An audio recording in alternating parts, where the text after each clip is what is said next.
the anti-sealing stand that your organization has taken, as opposed to the whaling thing, it's certainly a lot more difficult for you because you are actually, in effect, taking on the Canadian government. Well, it's more difficult for us in the close-to-home areas. It's difficult for us to explain it to other Canadians. It's not more difficult because we're taking on the Canadian government. We've taken on the French government, we've taken on the American government, the Japanese and Russian governments over whaling, and now, unfortunately, it's the Canadian as well as the Norwegian government that we're taking on over the sealing issue. The Norwegians actually are the heaviest financial backers of the sealing industry. They own the ships, they own the factories, and they get the pelts in the end. The pelts are distributed primarily to Japan and Italy. This is where the markets for these furs are. It's an international furrier business. Mm-hmm. Canadians are used primarily for inexpensive labor, for killing the seals and for processing the pelts, and for manning some of the ships.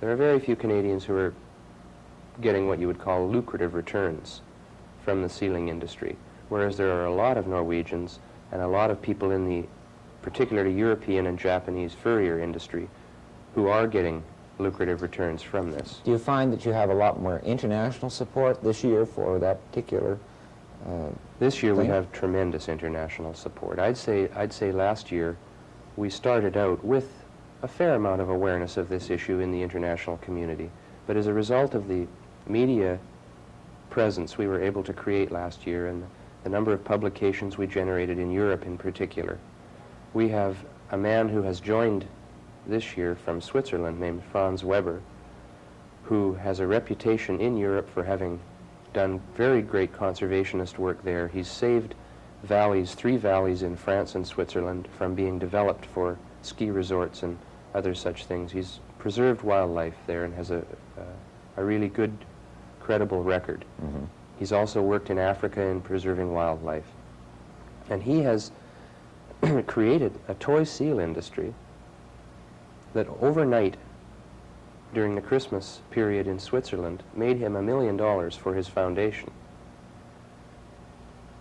He has come to Canada and met with the Department of Fisheries and offered $2.5 million cash plus the entire toy seal industry to be turned over to the people of Newfoundland to try and provide a real alternative, Mm-hmm. a cash alternative, an economic alternative, because as much as we say we think the seal slaughter should be stopped, and it should be stopped because the seals will be extinct and there won't be any economic gain from them anyways in the future.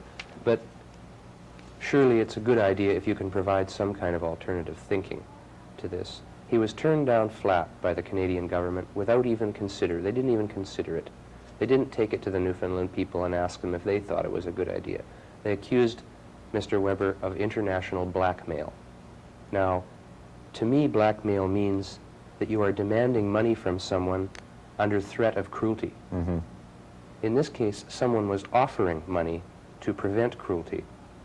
How this can be interpreted as blackmail, I really don't understand. But because you are into an issue and it is essentially a political issue, how much political support are you picking up in Canada from various parties? Are you picking it up? Too little, I would say. Far too little. I don't really understand why there is such a rearguard, status quo, sort of reactionary thinking about this issue particularly in the federal government. We've had support from some provincial governments, and we've had support from some municipal governments on this issue. But as far as the federal government goes, all we get is a stone wall. I can't understand it. The industry is only worth at the most $2 million a year to Canada. The federal government subsidizes the maritime fishing industry to the tune of $45 million a year, cash payments to fishermen, because the fishing industry has gone so sour back there, primarily because of overfishing by the big foreign fleets. The 200-mile limit is supposed to remedy this to a certain extent, and we'll see in the future if it actually does. But there's no problem with a $2 million industry that has to be ended.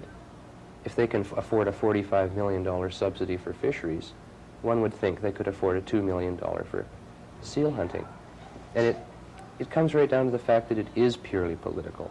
There's concessions being made to Norway, allowing them to come into the 200-mile limit and take the seals in return for Norway backing off on some of its fishing on the East Coast. These kind of things is all we can see. But the question I asked, Pat, was that whether you had the support of any politicians, particularly federal politicians, irrespective of party.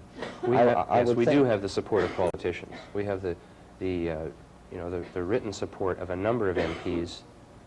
As a matter of fact, there are 2 MPs who are members of the Greenpeace Foundation. Mm-hmm.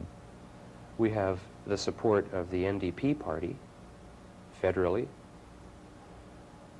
It appears as though we don't have the support of the Conservative Party. Joe Clark made a statement in Vancouver not long ago, and I haven't heard a retraction, to the effect that the seal hunt was no crueler or no less humane than a slaughterhouse, and thereby missing the mark completely. Greenpeace has never suggested that the seal hunt should be ended because it's cruel. Of course it's cruel. Yeah. But that isn't the reason why it should be stopped. But so is a slaughterhouse, I think. But that's right. But yet, when the seal hunts first began to receive publicity along the lines of what you people are doing, but it wasn't your organization because it was many years ago, it was always done on the basis of it's cruel. They didn't talk about endangered species or anything like that. It was strictly cruelty to animals. This is because at the time, the awareness of ecology was far less than it is now. People wouldn't buy the argument of endangered species in those days. Cruelty is something that people can understand. It's an emotional issue. It's something that people who live in cities can understand. People who not only don't understand the slaughter of seals or the taking of fish from the ocean, they don't even understand the slaughterhouse. Their meat is on a grocer's shelf after it's already been butchered. They don't live on farms, and they don't even understand that aspect of it.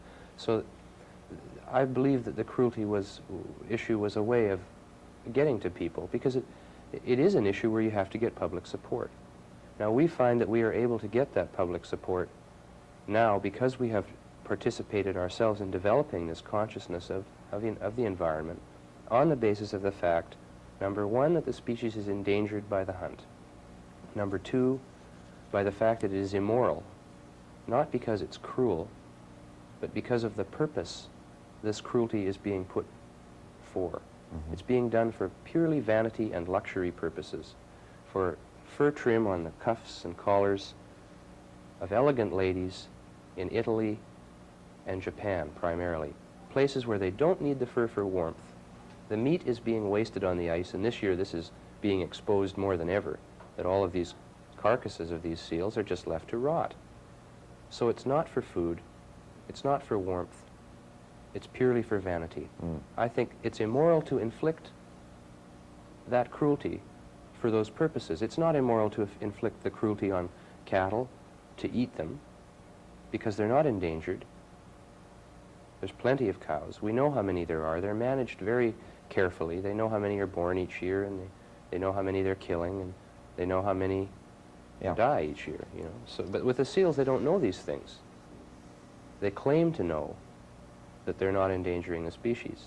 But what information there is, and it's granted, it's limited information because no one has bothered to put the money out to find out what's really going on with the seals up till very recently. Now that the first real data is in, it is very apparent that the seal population is becoming extinct at the present rate of hunting. That's all there is to it.